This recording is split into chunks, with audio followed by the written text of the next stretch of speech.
Yeah, that's Dad and his golf buddies in Southern California back in the 90s.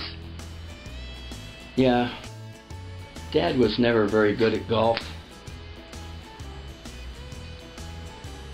He always said he hopefully played his age, but usually he played his weight. And he wasn't the most sensitive guy, according to his golf buddies, when it came to club protocol. One time at the club, they wanted to play through, and the pro said, "No way, those guys ahead of you are all blind." They were the very firemen that saved our clubhouse during that big fire last year.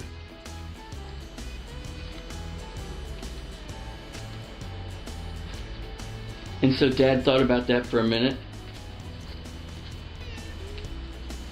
And then he says, "Well, can't they play at night?"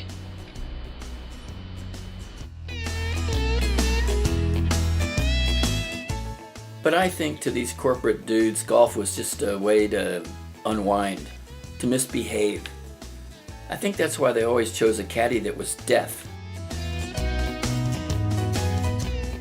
so they could remain completely uninhibited and at maximum cool, maximum trash talk.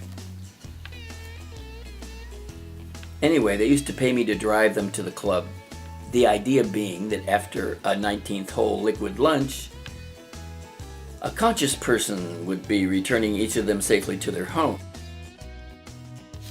I recall one time they were all complaining about the ravages of old age. Howard said his arthritis was so bad he couldn't turn his head.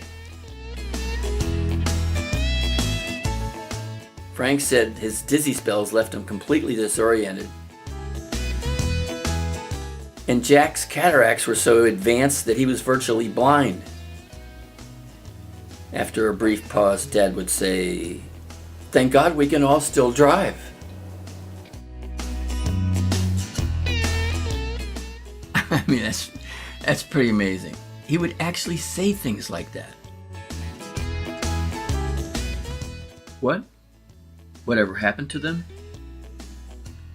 Well, they all began dying off one by one, and of course I had to find another line of work. But Dad really missed those guys. He eventually took up stamp collecting, but he said it wasn't quite the same.